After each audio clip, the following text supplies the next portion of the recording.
নিজের কোনো যোগ্যতা দিয়ে আসতে পারি নাই। বাবা যে খুব ধনী ছিলেন, লেখাপড়া করাইছেন, খুব আরাম আয়েশের মধ্যে এত দূর আসছি, বিষয়টা এমনও নয়। আল্লাহ আমাদের দুইটা ভাইকে বিশ্বব্যাপী পরিচিত করে দিয়েছেন, এত সম্মান, এত ভালোবাসা। ছোট ভাইকেও প্রায় অনেকেই চেনেন, এখন দারুল উলুম দেওবন্দে পড়তেছে। ও আল্লাহর গোলাম, তবে কোথা থেকে আসলাম? যখন আমি আর বড় ভাই বরগুনা পীর সাহেবের মাদ্রাসার মধ্যে পড়তাম, আমি আর বড় ভাই মাত্র 3টা লুঙ্গি পরতাম। আমার বাবা বড় গরিব ছিলেন, টাকা ছিল না, পয়সা ছিল না, লেখাপড়ার খরচ দিতে পারতেন না। দুই ভাই 3টা লুঙ্গি পরতাম। সকালে একজন গোসল করলে একটা লুঙ্গি ভিজা শুকাতো, তারপরে দুপুরে আর একজন গোসল করতাম। 2 বেলা খাবার পাইতাম মাদ্রাসার থেকে, পেটও ঠিকভাবে ভরতো না। ডাউল এত পাতলা, এত পাতলা, ওই ডাউল দিয়েই খানার পরে আবার হাত ধুইতাম। 10 বাড়ির কালেকশন করা চাউল, কত পোকা। মাঝে মাঝে খানার প্লেটে ডাউলের উপরে পোকাগুলো ভেসে উঠতো, মাঝে মাঝে চোখের পানিতে ডাউল ডাবল হইয়া যাইত রে আল্লাহর গোলাম। কত ধনীর সন্তানরা আলু ভর্তা বানিয়ে খাইতো, তরকারি রান্না করে খাইতো, আমরা তো শুধু ডাউল দিয়া খাইতাম। মাঝে মাঝে আসরের পরে বাড়ির দিকে তাকাইয়া তাকাইয়া কাঁদতাম। বড় ভাই এসে সান্ত্বনা দিত, ভাই কান্দিস না, কান্দিস না, এই দুঃখ আর দুঃখ থাকবে না, একদিন আল্লাহ সুখের মুখ দেখাইবেন রে ভাই, কান্দিস না। আমার বাবা গরিব,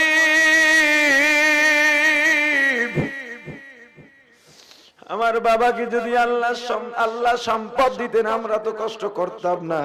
মাদ্রাসার মধ্যে বদরুল তৈরি হইয়া খাদিজাকে তো পায় না, মাদ্রাসার মধ্যে ঐশী তৈরি হইয়া মা বাবাকে খুন করে না, মাদ্রাসার মধ্যে জাহাঙ্গীরনগর বিশ্ববিদ্যালয়ের মতো ধর্ষক তৈরি হয় না।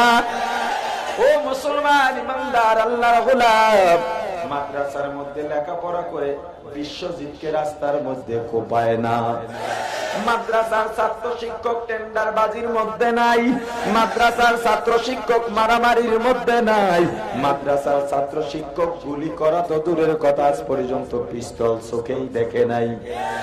মাদ্রাসার ছাত্ররা কাউকে খুন করতে জানে না, মাদ্রাসার ছাত্ররা কাউকে গুলি করতে জানে না, মাদ্রাসার ছাত্ররা কারো গায়ে হাত তুলতে জানে না, মাদ্রাসার ছাত্ররা মিথ্যা বলতে জানে না, মাদ্রাসার ছাত্ররা কাউকে কটু কথা বলতে জানে না, মাদ্রাসার ছাত্ররা কাউকে কষ্ট দিতে জানে না রে আল্লাহর গোলাম। তবে মাদ্রাসার ছাত্ররা একটা জিনিস জানে, সেটা হলো কোরবানির সময় যত বড় গরুই হোক না কেন সেটা জব দিতে পারে। এই মাদ্রাসার ছাত্ররা শুধু এটা জানে, গরুটা হক আদায় করে কিভাবে জব করতে হয়, এটা মাদ্রাসার ছাত্ররা জানে। 2 নাম্বারি বাটপারি ছাত্ররা জানে না। ও মুসলমান ইমানদার, মাদ্রাসার মধ্যে নজরদারি করো, বা মাদ্রাসার মধ্যে কি হয় আমি বলে দেই, মিলায় দেখো। কত মানুষ গভীর রাতে নাইট ক্লাবের মধ্যে চলে যায়, জুয়া মদের গাঞ্জার আড্ডায় বসে যায়, সারা রাত জেনা ব্যভিচারের মধ্যে লেগে যায়।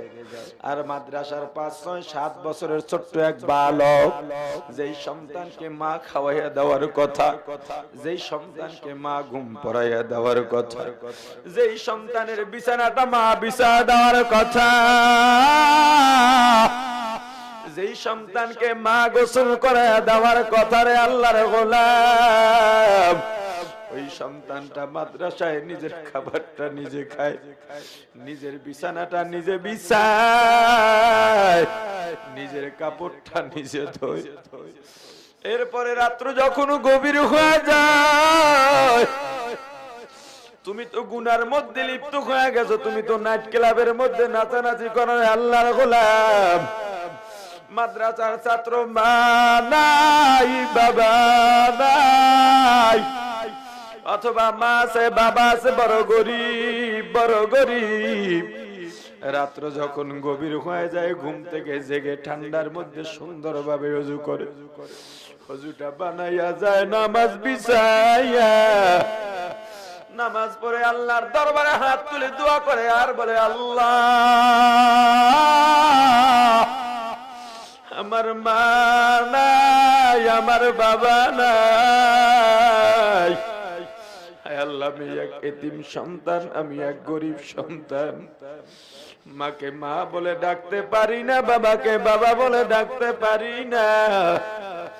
আয় আল্লাহ রাব্বুল আলামিন, এই মাদ্রাসার মধ্যে লেখাপড়া করি আল্লাহ, ঠিকভাবে খাইতে পাই নাই। রাস্তার পাশে ফুটপাতে ঘুমাইতাম, কুকুরের সাথে খাবারটা ভাগ করে খাইতাম রে আল্লাহ। কত ধনী কত বড় লোক আমার সামনে দিয়া যাইতো, কত মজাদার খাবার তাদের সন্তানদের জন্য নিয়ে যাইতো রে আল্লাহ। আমি চাইলে আমাকে ধাক্কা দিয়া ফালাইয়া দিত। মা নাই, বাবা নাই, মাও মারা গেছে, বাবাও মারা গেছে। ছোট ভাই 8-9 বছরের বড় ভাইকে ধরে বলে, ভাইয়া মাকে দেখি না কত বছর, বাবাকে দেখি না কত বছর রে ভাইয়া, আমার একটা জিলাপি খাইতে মন চায়। ছোট ভাইটাকে বড় ভাই কোলের মধ্যে নিয়ে, 4-5 বছরের ছোট ভাই, 8-9 বছরের বড় ভাই জিলাপির দোকানের সামনে যাইয়া হাতটা বাড়া দিয়েছে জিলাপিওয়ালা দোকানদার। আমার মা নাই, আমার বাবা নাই, আমি ছোট মানুষ, আমার হাড্ডি এখনো কচি হাড্ডি, কাঁচা হাড্ডি, কাজ করতে পারি না, দুর্বল হয়ে যাই। আমার মা নাই, বাবা নাই, আমার ভাইটা বড় ছোট, একটা মাত্র জিলাপি খাইতে চাইছে রে হোটেলওয়ালা। তোমার তো সন্তান আছে, তোমার সন্তান চাইলে তো ফিরা দিতা না। আমার ছোট ভাই খাইতে চাইছে, আমি তো তার চাহিদা পূরণ করতে পারি না, আমাকে একটা জিলাপি দাও। জিলাপিওয়ালায় জিলাপি দেয় না, থাপ্পড় মেরে ঘাড় ধাক্কা দিয়ে বের করে দেয়। বড় ভাই চোখের পানি ছেড়ে কান্দে, ছোট ভাই বড় ভাইয়ের চোখের পানি মুছে দেয় আর বলে, ভাইয়া কান্দিস না, কান্দিস না, আমার জিলাপি লাগবে না, যেখানে গেলে তোকে মারে আমি সেই জিলাপি চাই না। তবে বল ভাইয়া, আব্বু তো কোনোদিন তোকে মারে নাই, আম্মু তো কোনোদিন মারে নাই, এরা কেন মারে? সন্তান মা বাবার কবরের পাশে গিয়া কান্দার বলে, আও মা, এতিম করে চলে গেল, এখন আর আমাদের কেউ জিজ্ঞাসা করে না। ধনীরা কুকুরকে খাবার দেয়, তবুও গরিবকে খাবার দেয় না। ও মুসলমান ইমানদার আল্লাহর গোলাম, যদি গরিবের প্রকৃত বন্ধু থেকে থাকে সেটা একমাত্র কওমি মাদ্রাসা। গরিবদের বন্ধু যদি থেকে থাকে একমাত্র কওমি মাদ্রাসা। বড় বড় স্লোগান দাও, নির্বাচনের আগে স্লোগান দাও, অমুকে গরিবের বন্ধু। নির্বাচনের সময় রিকশাওয়ালার পায়ের মধ্যে ধুলা লয়, কিন্তু যখন নির্বাচিত হয় ঘরের মধ্যে ঢুকে দরজাটা বন্ধ করে সেক্রেটারিকে, দারোয়ানকে বলে দেয়, কেউ যদি আসে বলবা আমি ঘরের মধ্যে নাই। রাস্তার মধ্যে গরিব ঘুমায়, খাবার পায় না। শীতের রাত, তোমার ঘরে বড় দামি দামি বিদেশি কম্বল, গরিব ছেলেটা রাস্তার পাশে ঘুমায়, শেষ পর্যন্ত পাটার ছালা, পাটের ছালা আইনা গায়ে দিয়া তারপরে ঘুমায়, ঠিক কিনা? গরিব ছাত্রগুলোকে যদি জায়গা দিয়ে থাকে বিনা খরচে পড়ালেখা করাইয়া মানুষ বানায় কওমি মাদ্রাসা। ওই মাদ্রাসার মধ্যে কি নজরদারি করবা আরো কিছু শুনাই। তুমি তো গরিবকে জায়গা দিতে পারলা না, মাদ্রাসা বন্ধ করে কি গরিবের আশ্রয় স্থলটা কি বন্ধ করতে চাও? গরিব ছাত্ররা রাত্রে ঘুমের থেকে জাগিয়া যায় নামাজ বিছাইয়া আল্লাহর দরবারে দোয়া করে আর বলে, আল্লাহ আমার মা নাই, বাবা নাই, আয় আল্লাহ এই মাদ্রাসার মধ্যে লেখাপড়া করি, টাকাও দিতে পারি না, পয়সাও দিতে পারি না। আয় আল্লাহ এলাকার যে সমস্ত মানুষগুলো 2 টাকা 5 টাকা 10 টাকা 1000 টাকা দিয়া আমাদের লেখাপড়ার ব্যবস্থা করে দিল, খাবারের ব্যবস্থা করে দিল, আল্লাহ কিছু তো তাদের প্রতিদান দিতে পারবো না। আমি একটা ছোট মানুষ হইয়া আল্লাহ তোমার দরবারে ফরিয়াদ করি, মানুষগুলোকে তুমি মাফ করে দাও। তুমি তো কুকর্ম করতে করতে সমাজের মধ্যে আকাম ডাকতেছো, গজব ডাকতেছো, কিন্তু মাদ্রাসার ছাত্র মাদ্রাসায় বসে তাহাজ্জুদ নামাজ পড়ে তোমার জন্য দোয়া করে আল্লাহর গোলাম। গরিব ছাত্রদের চোখের পানির কারণ হইস না, মাদ্রাসার বিরোধিতা করিস না। যদি ছোট ছোট বাচ্চারা তোমার প্রতি কষ্ট পাইয়া চোখের পানি ছেড়ে গভীর রাতে একবার কেঁদেই ফেলে, তোমার পতন দুনিয়ার কেউ ঠেকাতে পারবে না। ও মুসলমান, বাহাদুরি করিও না, বাহাদুরি করিও না, বাহাদুরি করিও না। একটা সন্তান মাদ্রাসার মধ্যে দিলা না, বড় বাহাদুরি করো। ও আল্লাহর গোলাম, ও মুসলমান, 5টা সন্তান ডাক্তার, ইঞ্জিনিয়ার, বৈজ্ঞানিক হয়ে গেছে, বড় বড় গল্প করো, চাপাবাজি করো, কিন্তু তুমি মারা যাওয়ার পর তোমার জানাজা পড়াবে এমন একটা সন্তান তুমি বানাইতে পারো নাই। তুমি তো আসলে বাবা নও, বাবা নামের কলঙ্ক। ও পর্দালের মা, কয়দিন গভীর রাতে স্বামীকে নিয়ে আল্লাহর দরবারে দোয়া করছো, আল্লাহ রব্বি হাবলি মিনাস সালিহিন, আয় আল্লাহ নেক সন্তান দেন, নেক সন্তান দেন। একদিন তো দোয়া করো না রে আল্লাহর গোলাম। যদি দোয়া করতা আল্লাহ পয়গম্বর ইসমাঈলের মতো আল্লাহ সন্তান দিতেন, ঠিক কিনা? ওই মা বাবার কপাল কত ভালো, যেই মা বাবার সন্তান হয় কোরআনের আলেম। ওই মা বাবার কপাল কত ভালো, যেই মা বাবার সন্তান হয় কোরআনের হাফেজ। ওই মা বাবার কপাল কত ভালো, যেই মা বাবার সন্তান হয় কোরআনের আলেম। ওই মা বাবার কপাল কত ভালো, যেই মা বাবার সন্তান হয় মসজিদের ইমাম। ওই মা বাবার কপাল কত ভালো রে আল্লাহর গোলাম, যেই মা বাবার সন্তান হয় মাদ্রাসার শিক্ষক। ওই মা বাবার কপাল কত ভালো, যেই মা বাবার সন্তান হয় ইসলামের খাদেম। ও মুসলমান ইমানদার আল্লাহর গোলাম, বেশি বেশি দোয়া চাই, আমিও দোয়া করি আল্লাহর গোলাম। আপনাদের মাঝে আজকে এত বড় মাহফিল দিন থেকে শুরু হয়। এই এলাকায় দিনে একক মাদ্রাসার পক্ষ থেকে দিনে প্রোগ্রাম শুধু আমরাই শুরু করেছি। যাত্রাবাড়ি মাদ্রাসায় হয় সেটা তো দাওয়াতুল হক, বড় সংগঠনের ইজতেমা, কিন্তু মারকাজুত তাকওয়া এটা কোনো সংগঠন নয়, একটা মাত্র প্রতিষ্ঠান। আমি গুনাহগার যারা খাদেম, জানি আমার যোগ্যতা নাই, আমার ইলম নাই, জানি আমার কোনো ইলম নাই, কোনো যোগ্যতাও নাই, তবু মুরব্বিদের নির্দেশে মাদ্রাসা করলাম, চালাইতেছেন আল্লাহ। আপনাদের দোয়া ও পরামর্শ নিয়ে চালাই।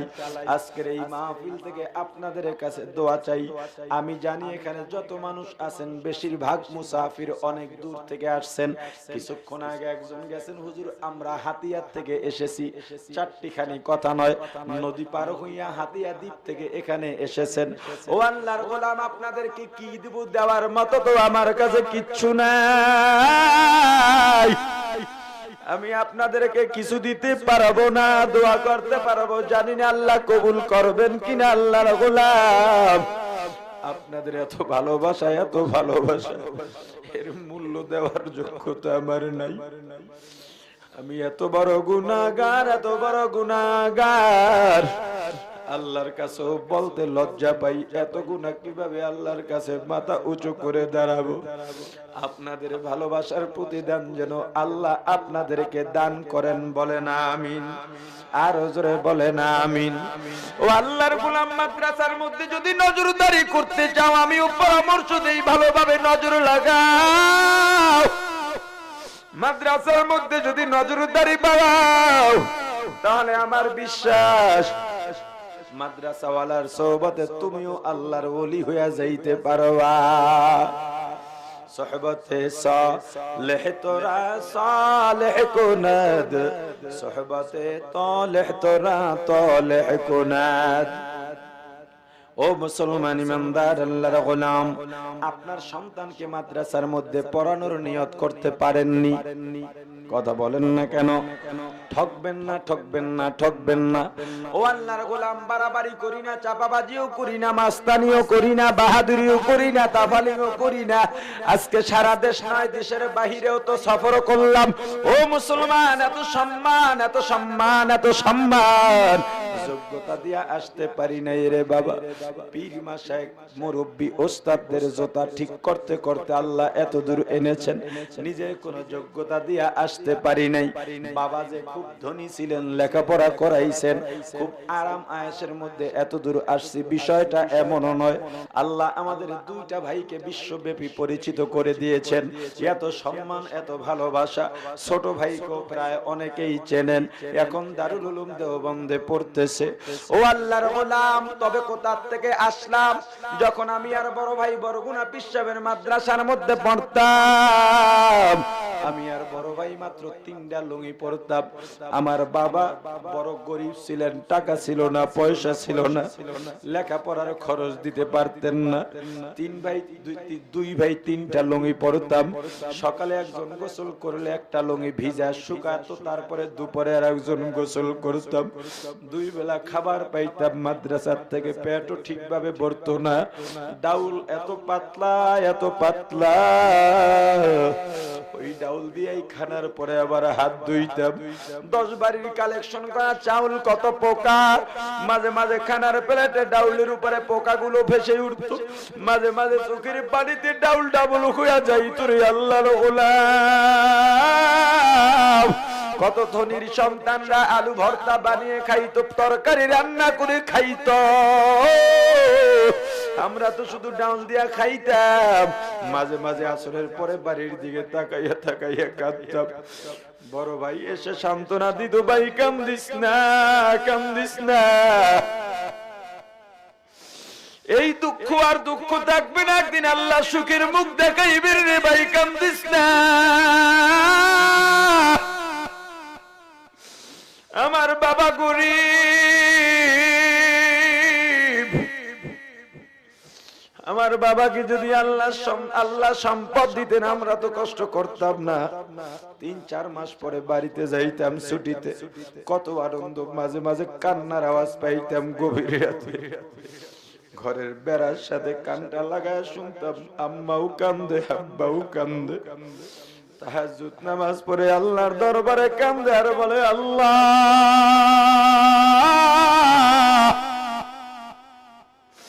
সন্তান দিয়া দুনিয়ার কামাই চাই না রে মালিক, আয় আল্লাহ মারা যাওয়ার পরে যারা জানাজা পড়াইতে পারে। আরে আজকে এত খাবার কে খায়? আল্লাহ কবুল করছেন কিনা জানি না, তবে মা বাবার চোখের পানি আল্লাহ বৃথা যাইতে দেন নাই। মা বাবার চোখের পানি আল্লাহ বৃথা যাইতে দেন নাই। আমার মা বাবার জন্য বেশি বেশি দোয়া চাই। আজকে মানুষ আমাদের পরিচয় দিয়া আমার মা বাবাকে চিনতে চায়। যখনই কেউ বলে হুজুর আপনার বাবা আপনার মা গর্বিত, আমি বলি না না, বরং আমার বাবার মতো বাবা পাওয়ার কারণে আমরা গর্বিত। আমার বাবার মতো যদি বাবা না পাইতাম, মায়ের মতো যদি মা না পাইতাম, আজকে হয়তো রাস্তার সন্ত্রাসদের মতো সন্ত্রাস হয়ে যাইতাম, না হয় ইফতিজারদের মতো ইফতিজার হয়ে যাইতাম, রাস্তার বকাটে ছেলেদের মতো বকাটে হয়ে যাইতাম। মা বাবার এত চোখের পানি, তার ঋণ তো জীবনও শোধ করতে পারবো না রে আল্লাহর গোলাম। আপনাদের ভালোবাসার ঋণ শোধ করতে পারবো না। আপনাদের কাছে দোয়া চাওয়া ছাড়া কিচ্ছু নাই, দোয়া করা ছাড়াও কিচ্ছু নাই। এই মাদ্রাসাটা চালাই গত 8 তারিখ যখন চট্টগ্রাম পলো গ্রাউন্ডের বয়ান শেষ করে সকালবেলা চাঁদপুর মাহফিলের জন্য রওনা হইলাম। গাড়িটা 100-র উপরে গতিবেগ ছিল। হঠাৎ করে একটা চাক্কা ব্রাস্ট হয়ে গেছে, স্টার্টিং ফ্রি হয়ে গেছে, ড্রাইভার যেদিকে ঘুরায় গাড়ি সেদিকে যায় না। গাড়ির মতো গাড়ি ঘুরতেছে বিশ্বরোধ, সামনে পিছনে গাড়ি ভর্তি। গাড়িটা একবার বামে দৌড় দেয়, আবার ডানে দৌড় দেয়। চাইলে পানির মধ্যে পড়ে গেল মারা যাইতাম। আইল্যান্ডের সাথে বাড়ি খাইয়া আর একটা চাক্কা ব্রাস্ট হয়ে গেছে। আশপাশের মানুষগুলো দাঁড়ায় গেছে, করুণ একটা মৃত্যুর দৃশ্য সবাই দেখতেছে রে আল্লাহর গোলাম। কিন্তু হঠাৎ করে ড্রাইভার যখন স্টার্টিং বন্ধ করে দিছেন, আইল্যান্ডে বাড়ি খায়া আইল্যান্ডের উঁচু আইল্যান্ডের উপরে উঠে গেছে। 3টা সকের জাম্পার ভেঙে গেছে। সকের জাম্পার উপরে গাড়ি দাঁড়িয়ে থাকে, মাত্র 4টা সকের জাম্পার থাকে। 3টা ভেঙে গেছে, সিবি জয়েন্ট ভেঙে গেছে, এক্সেল ভেঙে গেছে, 4টা চাক্কা টাল হয়ে গেছে, পিছনের চাক্কা ভিতরে ভেঙে ঢুকে গেছে। এরপর আল্লাহ বাঁচায় রাখছেন। যদি আমি মারা যাইতাম এই মাদ্রাসা চলতো না, বন্ধ হয়ে যাইতো। আমার বাড়ি কুয়াকাটা, মাদ্রাসা করলাম আপনার এলাকায়। আমি যদি না থাকি মাদ্রাসা চালান লাগবে আপনার। কথা বলেন না কেন? যদিও কষ্ট করে মাদ্রাসা প্রতিষ্ঠা করলাম, খেদমত করি রে আল্লাহর গোলাম, কিন্তু এই মাদ্রাসা কিন্তু আপনাদের মাদ্রাসা। এই মাদ্রাসা আপনাদের মাদ্রাসা। এই মাদ্রাসার মালিকও আপনারা, এই মাদ্রাসার সব রক্ষণাবেক্ষণকারীও আপনারা। আমি বাহিরে কালেকশন করি না, আপনারা সবাই জানেন। যদি করতাম রমজান কোরবানিতে আপনাদেরকে বিরক্ত করতাম। এই মাহফিল উপলক্ষ কালেকশন করি নাই, শুধুমাত্র এলাকায় ছাত্রদের নামিয়েছিলাম হক হিসেবে, কিন্তু তাতেও বেশি টাকা পয়সা আসে নাই। আমার নিজের খরচ দিয়া মাদ্রাসা চলে, কোনো ডোনারও নাই, মাসিক স্থায়ী দানও নাই। ও আল্লাহর গোলাম, এখন হাঁপিয়ে উঠেছি। আল্লাহ এত টাকা পয়সা দান করলেন, আজ পর্যন্ত একটা বাড়িও করতে পারি নাই, ব্যাংক ব্যালেন্সও নাই, বাসা ভাড়া, বাসার মধ্যে থাকি। বড় কষ্ট হয়, বড় কষ্ট হয়। ভাড়া বিল্ডিং মাদ্রাসা, ভাড়া বিল্ডিং এ বড় ঝামেলার মধ্যে মাঝে মাঝে পড়তে হয়। ও আল্লাহর গোলাম, আল্লাহর বান্দার চেষ্টা যেখানে শেষ, আল্লাহর মদদ যেখানে, সেখান থেকে শুরু হয়। আমার মাদ্রাসার মধ্যে যে ছাত্রদের খুব টাকা পয়সা নেওয়া হয় তাও না। ছাত্ররা যত টাকা দিবে স্বীকারোক্ত, তা যদি সব দেয় মাত্র 42,000 টাকা হয়। কিন্তু মাদ্রাসায় প্রতি মাসে খরচ 4 থেকে 5 লক্ষ টাকা। অনেক শিক্ষক, অনেক ছাত্র। ও আল্লাহর গোলাম, এখন অনেক কষ্ট হয়, পারি না। অধিকাংশ ছাত্র এসে বলে, হুজুর আমার মা নাই, বাবা নাই। বাবা আছে, বাবা আছে, গরিব। আমি বলি, যা পড়ালেখা কর, আগে মানুষ হক, কোরআন শেখ।